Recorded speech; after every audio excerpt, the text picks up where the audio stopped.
안녕하세요. 문치아님 원장 이문진입니다. 오늘은 척추와 건강과의 관계에 대해서 큰 그림을 알려드리는 그런 시간을 가져보도록 하겠습니다.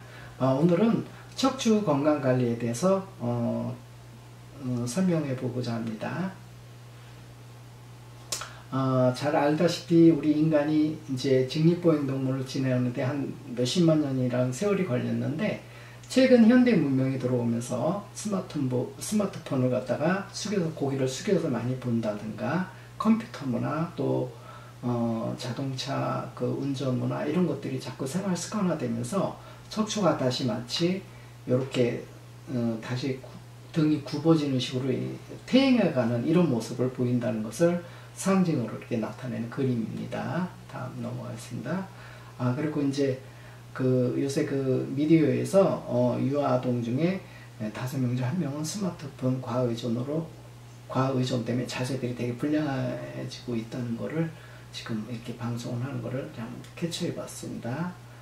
그 다음에 아동기 척추 부정열의 원인에 대해 설명드리겠는데, 특히 아동들은 아직 척추들이 발육이 제대로 되어 있지 않은 상태에 있는데, 바른 자세의 생활을 하지 못하기 때문에, 또 부모님들이나 선생님들이 바른 자세에 대한 중요성을 갖다 인식을 시켜주지 않다 보니까 요새 학생들이 자세가 많이 안 좋아지는데, 특히 미디어 시청 자세 같은 경우 바닥에 앉아 턱 들고 경추가 꺾인 자세, 삐딱하게 앉는 자세 등 오래 장시간 이렇게 넋놓고 보는 자세들, 그 다음에 두 번째는 책을 좋아하는 학생들이 책상 없이 자기 다리에 책을 놓고 고개를 숙여서 보는 자세들이라든가, 또는 베개를 자기 몸에 맞지 않게 너무 높은데 그거를 개념 없이 이렇게 오랫동안 목이 꺾이는 자세를 배우고 있는 상황, 그 다음에 편향된 자세라 그랬고 한쪽으로 누워서 자거나 또 작업하는 경우 오랫동안 장시간적으로 너무 치우치게 되거나, 그 다음에 안짱다리 업어주는 자세, 특히 아직 골격 구조가 성장 과정과 발달 과정이 있기 때문에 자주 업어주게 되면 오다리로 많이 변화가 될 수가 있고, 또 반대로 애들이 안짱다리하고 이 무릎을 갖다가 꿇고 앉는 자세가 있는데, 그렇게 되면 엑스드라이 변형이 많이 생기곤 합니다. 자, 다음으로 일반적으로 이제 바른 자세가 좋은데, 흔히들 범하기 쉬운 척추 건강에 좋지 않은 자세를 이렇게 그림으로 한번 표시해 봤습니다. 누웠을 때 이제 이렇게 팔을 베고 옆으로 누운다든가, 혹시 이제 학생들 특히 공부 오래 하다 보면 책상에 엎드려서 좀 쉬려고 이렇게 책상에 턱을 이렇게 몸을 숙이고 있거나, 아니면 이렇게 컴퓨터 같은 거 굽정하게 한다든가, 아니면 아예 그냥 소파 같은 한쪽 보석이 팔걸이에다가 고개를 올려서 목이 꺾이는 자세, 베개를 높이 비는 자세가 똑같은 이 꺾이는 자세라든가, 아니면 또 이리 엎드려서 한쪽 다리를 젓게 되면 특히 이렇게 고개를 한쪽 편향으로 돌리게 되면 목하고 흉추 부위가 틀어지게 되고, 또 골반하고 천골 부위, 천장 관절이라는 부위가 있는데 이쪽이 솟아오르게 되어 있습니다. 오랫동안 하게 되면. 그 다음에 또 이렇게 앉아서 비스듬하게 앉게 되면 골반 좌우 수평이 안 맞는 어떤 이런 상황들이 벌어질 수가 있겠죠. 그래서 이게 대표적으로 흔히들 취하는 안 좋은 자세의 모습이었고요. 자, 그 다음에 이제 척추의 유형이라는 게 있는데, 보통 이렇게 지표면과 수직 중심선, 요거를 갖다 중력 중심선이라 그러는데, 이 중력 중심선에 이렇게 반듯하게 나름대로 이렇게 정렬이 잘 맞은 이 A화 상태 같은 거를 이게 정상이라 그러는데, 이렇게 지금 B 상태 같은 거는 등이 상당히 뒤로 굽고 고개가 앞으로 빠져 있고, 허리 부위는 또 배가 나오면서 허리 부위가 또 잘록하게 안으로 들어가야 돼 있는데, 요거를 등 과후만, 허리 과전만 자세라 그러는데, 요게 주로 어느 사람들한테 많냐면 비만형 체형인데 제일 많습니다. 그래서 요거를 비만형 타입의 척추 구조라 그러고요. 그 다음에 이제 요거 12번째를 평평등이라 그러는데, 그거 뭐냐면 등이 우리 몸이라는 게, 척추라는 게 그래도 목은 살짝씩 안쪽으로 들어갔다, 등 살짝 바깥으로 나왔다, 허리 살짝 들어가 엉덩이 살짝 나오면서 부드러운 그 완만한 그 S라인 곡선을 이루어야 되는데, 이 타입 같은 경우는 등이 완전히 평평하고 허리도 없고 이 평평하게 됨으로써 그 척추가 공만이 상실이 되면 어떤 현상이 오냐면, 그 자동차의 그 현가장치처럼 이게 완충 스프링 그 완충작용이 있어야 되는데 그게 안 이루어지게 되면서 걷거나 뛰는 어떤 충격들이 그대로 뇌로 이렇게 그 나쁜 영향을 자꾸 주게 되면 오히려 건강이 더 깨지게 되어 있습니다. 그리고 이제 마지막으로 구분 등 자세인데, 구분 등은 말 그대로 등 부위가 상당히 굽어진 상황이기 때문에 대신에 구분 등이 또 고개가 또 앞으로 많이 상대적으로 또 빠져나가게 돼요. 그러면 또 중력 중심 속에서 체중의 어떤 정렬이 안 맞기 때문에 이 또한 나쁜 자세로 이렇게 되는데, 보통 이게 세 가지 정상 타입과 세 가지 부위 비정상 타입들을 흔히 척추의 유형이라고 하는데, 이거 하나 좀 수정할 것은, 원래 이게 척추가 아니라 척추의 유형이어야 되는데 이게 척추라고 표현하면서 이게 영어 표현이 좀 잘못된 거, 이거 좀 주의해 주시기 바랍니다. 자, 다음에는 경추의 변화인데, 이게 이제 앞에 거하고도 그림하고 연관되는데, 보통 정상적인 그 사람의 커브는 이렇게 목이 C커브로 자연스럽게 가볍게 C자로 들어가고, 무게중심 정상이 일직정상에 어느 정도 크게 벗어나지 않으면서 이렇게 정렬이 돼야 되는데, 나이가 들면서 혹은 숙여서 자꾸 특히 스마트폰을 오랫동안 밑으로 보든가 무슨 책 같은 걸 밑에서 본다든가 아니면 책상에서 자꾸 숙여서 그 어떤 공부를 한다든가 작업을 하게 되면 고기가 자꾸 앞으로 이렇게 숙여지게 되면서 빠져나가면 바로 이 두 번 가운데 어떤 이런 상황이 가운데 모양이 되는데, 이렇게 되면 여기가 이렇게 굽어지면서 고기가 숙여지는데, 또 숙여서 맨날 살 수는 없으니까 고기를 이렇게 그 정면을 걷기 위해서는 또 정면을 보게 되면 턱이 이렇게 살짝 또 내민 자세가 되면서 이렇게 굽고 이런 자세가 되면서 그 일자목이 되고, 이게 이제 극대화되면 보통 여기 한 7, 80대에 해당되는 나이가 되면 목들이 많이 앞으로 나가게 되고 턱도 앞으로 많이 빠져나가게 되고, 그러면은 이 경추와 흉추 그 경계면이 여기 되게 굽어지게 됐을 때 이거를 거북목이라 그러고요. 그 다음에 여기서 또 이렇게 굽은 대신에 이렇게 여기서 이렇게 짧게 휘어져 올라가죠, 그죠? 요 부위가 원래는 C56번 부위에서 제일 많이 이게 휘어지는데, 그래서 여기 목 협착증이라든가 아니면 목 디스크 등 같은 경우가 경추 오륙부위 많이 오는데, 그런 상황도 오게 되고, 또 하나는 요 자세가 되면서 원래 경추 후독이라고 요 제일 여기 1번 경추고 요 2번 경추인데, 요 사이가 어느 정도 틈이 있어야 되는데, 이 내민턱 이렇게 그 거북목 일자목 상태가 되면 내민턱 구조가 되면서 뒤에는 상대적으로 붓게 되어 있습니다. 그러면 그 심장에서 뇌로 올라가는 혈관이 우리 목전 옆에 우리 사람 죽었나 살았나 만드는 경동맥이라는 게 한 쌍이 있고, 그 다음에 이 경추 옆날개를 통해서 올라가는 추골동맥 한 쌍이 있는데, 추골동맥이 이렇게 그 뇌로 연결되는데 1번에서 1번 횡돌기를 지나면서 뒤로 살짝 제껴지면서 가운데로 모여서 이렇게 저쪽 반대편에서 또 만나서 한 선으로 되면서 올라가는데, 이게 그 후두골하고 경추 2번 사이가 좁아지면서 그 공간에 압박을 당하게 되면 그 혈관들이 상당히 압박을 당하게 돼 있어서 뇌로 혈액순환 공급이 많이 차단되어서 되게 건강에 안 좋게 되게 되어 있습니다. 자세한 거는 이제 나중에 다음 기회에 또 얘기 드리기로 하고요. 자, 다음 넘어가겠습니다.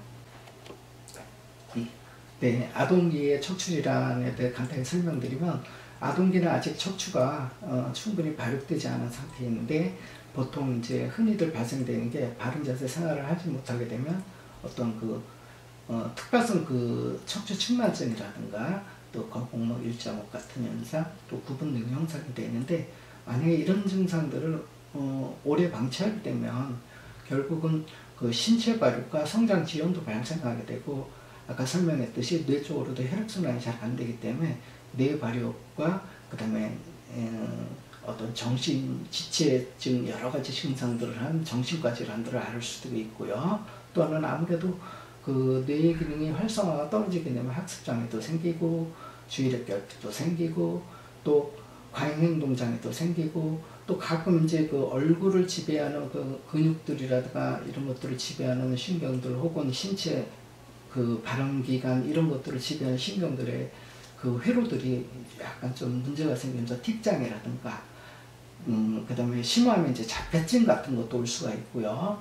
그리고 또 성격 발달 장애가 올 수가 있는데 대체 우리가 성격이라는 게 어떻게 보면 막연하긴 하지만 사실은 뇌기능하고 인격 형성이라든가 죄송합니다.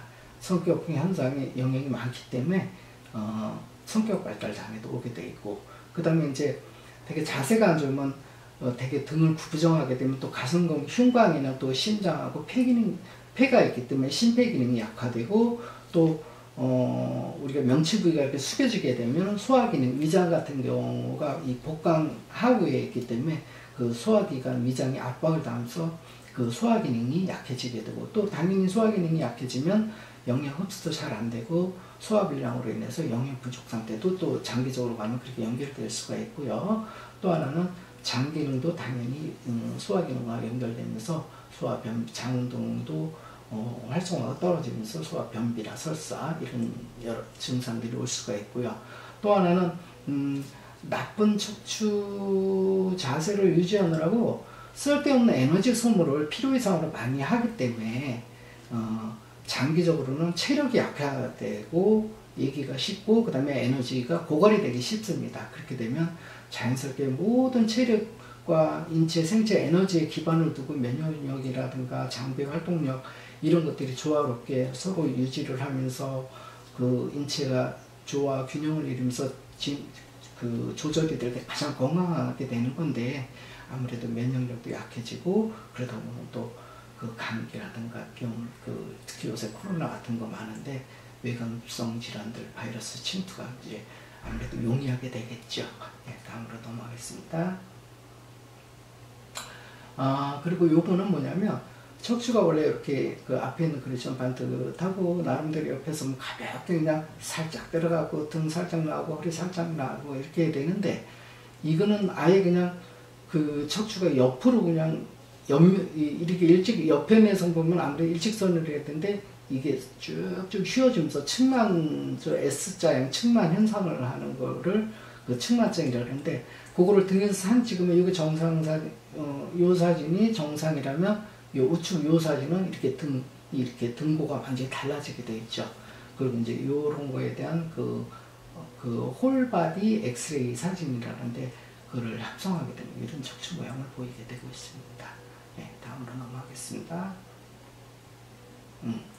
그 다음에 이제 아까도 얘기했지만 우리 척추 기둥상의 골반에서부터 요추, 흉추, 경추, 그 다음에 이제 맨 끝에 머리가 이렇게 올라가 있는 우리 척추 구조인데 그게 오랫동안 틀어지게 되면은 그 경추 자체가 되게 문제가 되면은 경추에서 나가는 신경들이 좌우 밸런스가 안 맞게 되고 또 근육을 긴장을 다르게 해주면서 심하면 근긴장 이상증이라는 사경증이라는 현상을 일으키는데 뭐냐면 너무 이게 그 신경이 이렇게 영향을 오랫동안 그 척추 구조가 경추 구조가 오랫동안 안 좋아서 그 긴장이 되고 긴장이 심해서 영향이 오랫동안 못 가게 되면 신경 그 세포 자체가 변성이 되면서 그 신경 흥분 그 신경의 흥분 전류를 갖다 전달을 정상으로 해야 되는데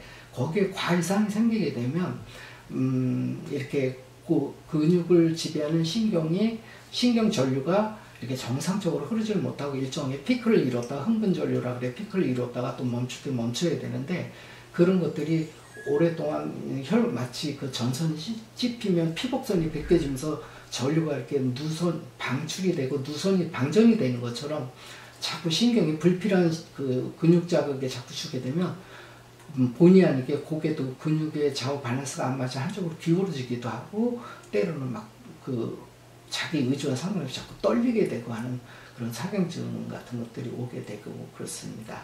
그 다음에 이제 요런 거 같은 경우는 경추 구조가 안 좋아서 머리에 대한 체중 부하가 오랫동안 쏠리게 되면 특히 후종인대, 요 부위를 후종인대를 하는데, 이 후종인대 부위가 그 경추 구조가 안 좋아지고 순환이 안 좋아지면 순환은 안 좋아지는데 체중반은 많이 걸리게 되면 에너지 소모량을 많이 요구가 되고, 에너지 소모량이 요구가 될 때는 에너지 생산량이 많아야 되는데 산소 공급이 잘 안 되기 때문에 상대적으로 산소 요구량은 많은데 공급량은 오히려 딸리게 되면 이 지역이 저산소 상태가 자꾸 발생이 되거든요. 구조가 안 좋은데.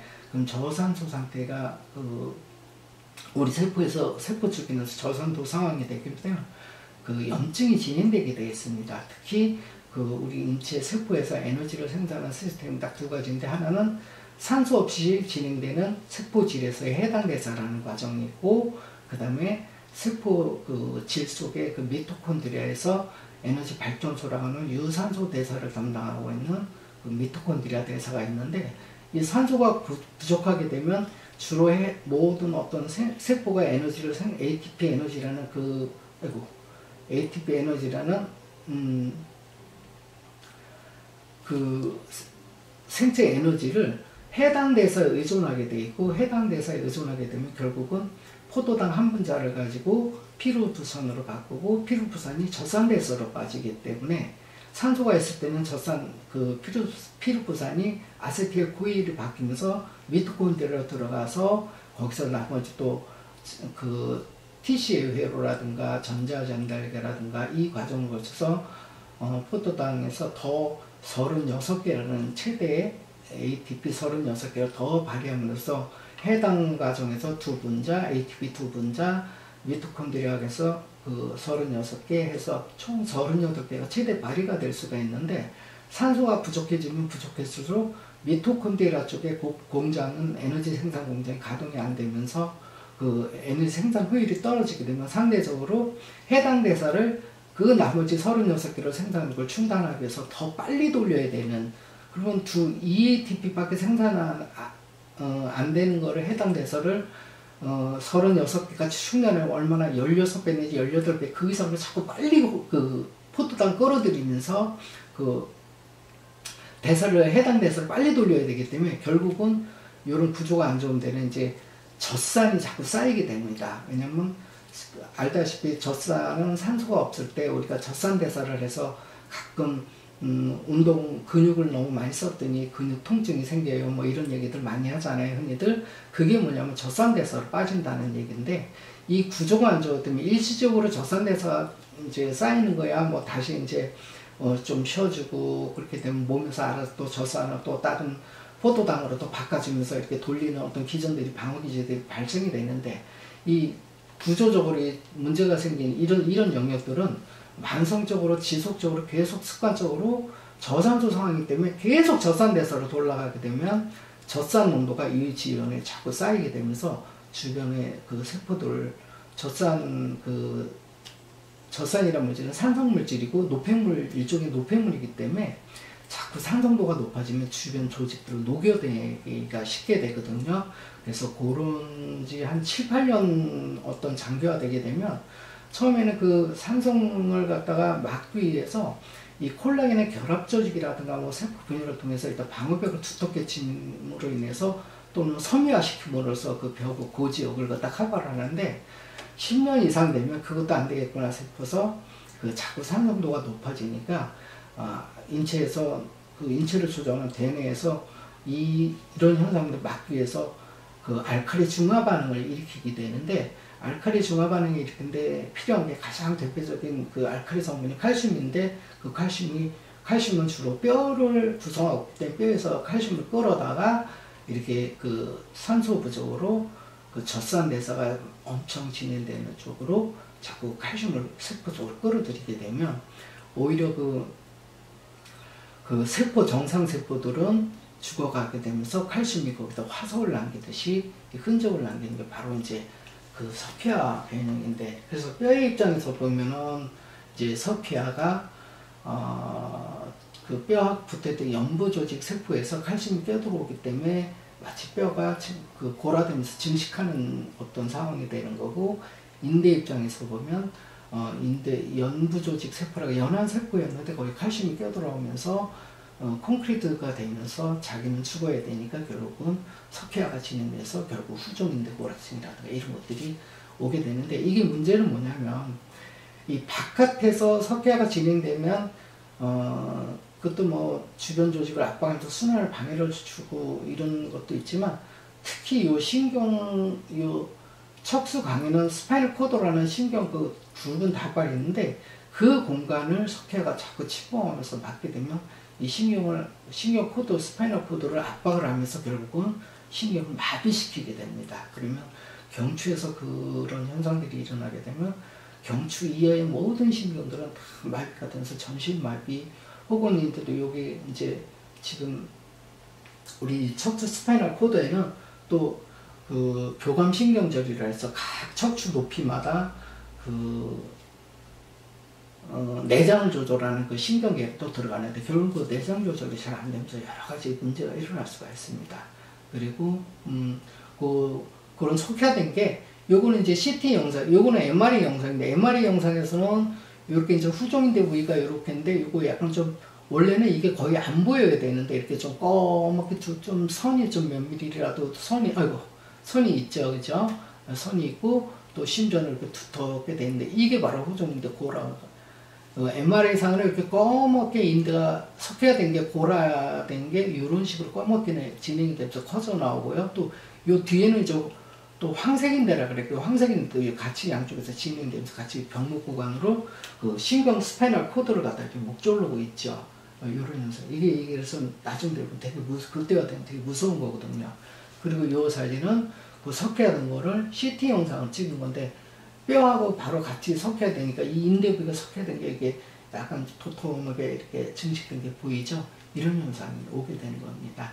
그리고 당연히 이제 이 경추에서 손발조로나 신경들이라든가 이런 것들이 있고, 사지마비, 하반신, 또 이 작은 하반신 마비까지 가기 때문에 손발저린, 사지마비, 언어장애, 또 뇌 쪽으로 순환 안 되고 이런 여러 신경계라든가 중추신경계에도 문제 오고, 중추신경계 순환 쪽에도 문제가 오면 뇌경색 같은 것도 올 수도 있고, 정말 이게 무서운 병입니다. 나중에 종합적으로 쌓이게 되면.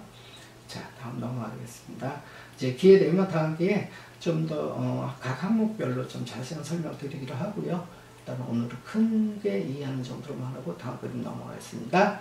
그 다음에 이제 우리가 이제 노인기 척추질환 이렇게 표시되어 있는데, 우리가 뭐냐면 젊었을 때는 나름대로 그래도 우리가 중력권에서 직립보행 동물로 진화해온 이상 거기에 가장 표준 이상적인 자세가 있는데, 그게 이제 그 그림이 지금 이쪽 그림이 그 정상적 이상적인 가장 모습인데, 나이가 들수록 자꾸 배심도 약해지고 등 근력도 약해지면서 자꾸 숙여지면서, 또 척추 사이가 또 잡아주는 기립근들도 약해지면서 이렇게 자꾸 숙여지게 돼 있죠. 그러면 숙여지면서 요 부위는 구분등이 돼가고 요 부위는 거북목이 되고, 그 다음에 여기서 짧게 꺾으면서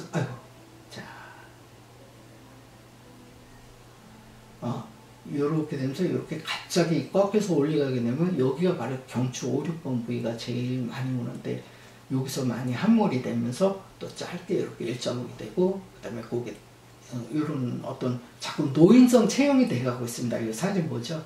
둥구정하고 지팽이 가까스로 의존하면서 이렇게 걸어가는 모습들. 네, 다음 지나가겠습니다.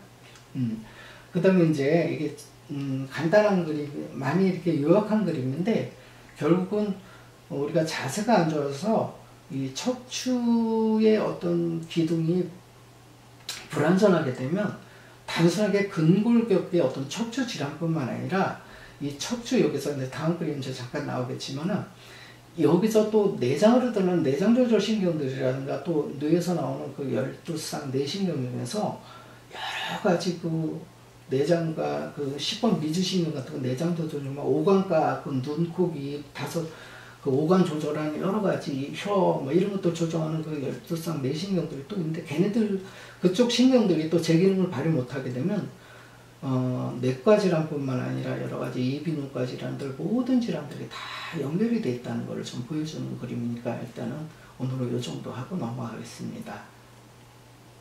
그래서 요게 이제 아까 왜 그러면 척추가 안 좋으면은 왜 내장 질환이 생기고 혹은 면역계 질환이 생기고 하는 등 그 난치 질환들이 생기냐면 여기 척추 그 부위의 자율신경계 연결 이렇게 돼 있는데 여기 뭐 요게 이제 그겁니다. 이쪽 그림은 그 뇌 척수신경을 타고 내려와서 이렇게 바깥으로 설어나서 척수신경도 나가지만 거기서 또 갈라져서 내장으로 이렇게 우리 흉추에서는 심폐기능으로 들어가는 거, 중간에는 소화기능이 간, 췌장 뭐 이런 쪽으로 들어가는 거, 하부에는 소장, 내장 뭐 이렇게 해서 내장을 조절하는 신경들하고 바로 또 척추에서 분기가 나가기 때문에 결국은 이쪽 구조들이 안 좋아지면 이쪽 신경들이 조절 능력들이 찝히거나 순환장애가 생기면서 이 기능들이 다 약해진다는 거죠.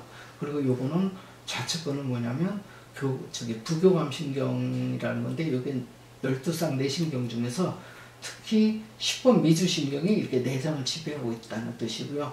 그 다음에 뭐 동안신경, 눈동자 움직임 뭐 이런 것들 혹은 또 귀의 그 청각신경들 뭐 이런 것들하고 연관되는 모든 신경들이 조절하는 건데 그쪽들이 결국은 다 또 조정 압박을 단다든가 긴장된다든가 그러면서 제 기능을 발휘 못하면 어떻게 보면 우리 몸에 모든 병이 온다고 보시면 됩니다. 그래서 아까 그 인체는 척추는 건강의 대들보다 해도 과언이 아니라는 게 바로 여기서 이제 나오는 얘기고요. 자, 다음 넘어가면 그래요. 그러면 지금까지는 여러 가지 이제 문제, 척추가 우리가 바른 생활을 못해서 척추를 바르게 유지 못할 때 생길 수 있는 여러 가지 일들을 알아봤는데, 그러면 중요한 게 이제 일상생활로 우리가 흔히 할 수 있는 거는 뭐냐? 돈 안 들고 치료할 수 있는 방법은 바른 자세를 평상시에 생활하는 게 제일 중요하겠죠. 그래서 그 사인 모식도를 좀 이렇게 준비를 해봤습니다. 그래서 예를 들어서 서 있을 때는 정면에서는 이런 자세, 그다음에 옆면은 또 이렇게 반듯하게 그림 보시면 있죠. 그림 공부하시고요. 이렇게 돼 있고, 그다음에 또 하나는 앉은 자세는 이렇게 무릎 꿇더라도 이런 자세, 이렇게. 뭐 기본적으로는 다 척추가 좀 반듯하죠. 덩어리하고요. 여기 이제 기본적인 요점이고요. 그리고 이제 의자에 앉을 때도 의자 이렇게 끝에 그냥 엉덩이 살짝 걸쳐 굽정하게 앉지 말고 소파 같은 데 우리가 그리 많이 앉죠. 이렇게 깊숙이 앉아서 충분히 이렇게 척추가 펴지도록 하는 게 되게 중요합니다.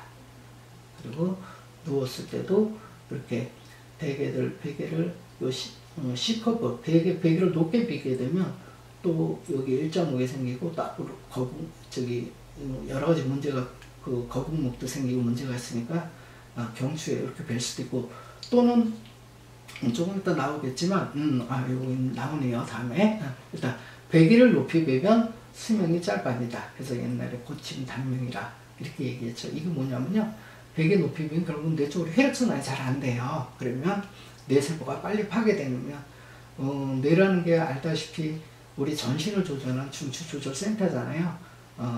나라로 얘기하면 대통령이 계신 한 나라를 다스리는 행정수반부인 청와대 같은 곳인데, 아무래도 그쪽이 쉽게 퇴행성반을 일으키고 기능이 마비가 되면 수명뿐만 아니라 건강도 나빠지고 수명도 짧아지겠죠. 그래서 바른 자세 생활하는 게 그렇게 좋다는 그런 거를 옛날 어르신들도 알긴 하셨나 봐요. 그래서 옛날부터 고침 단명이라 이런 얘기를 많이 해줬어요. 그리고 또 이렇게 되면 또 그 비계를 높게 보면 옛날에 또 중풍도 많이 오셨어요, 사실은. 그래서 그런 거를 한번 이렇게 좀 적어봤고요. 그 다음에 이제 목교정, 뒤통수 베개법, 흉추교정, 이 구분 폐법, 요거는요 이제 간단해서 집에서 생활할 수 있는 방법, 어떤 척추에 잘못된 거를 간단하게 바로잡을 수 있는 건데, 이런 거는 가벼운 정도일 때는 또 가능하지만 또 너무 심하게 되면 이것만 갖고는 너무 부족해요. 하지만 오늘은 요 얘기가 주로는 아니기 때문에 이건 다음 기회에 혹시 기회 되면 다시 한번 구체적으로 동영상 한번 올려드리겠습니다. 네. 그 다음에 이제 척추질환 치료는 제 같은 경우는 이제 주로 척추질환 치료는 주로 교정으로 많이 하게 되는데, 그래서 우리 척추가 골반은 거물리게 하면 추추돌 받고, 그 다음에 요추, 흉추 등 척추 기둥 받고, 그 머리 부위가 있고 경추가 있기 때문에 그 밑에 경추가 받쳐주기 때문에 여러 가지 제가 이런 작업들을 하면서 그 잘못된 척추를 우리가 직립보행동물로 진화해온 인간이 가장 이상적인 표준 모델이고 표준 타입이 있거든요. 그 타입으로 정렬을 다시 해가는 겁니다. 그래서 그거를 정축의 정치란 여러 가지가 있겠죠.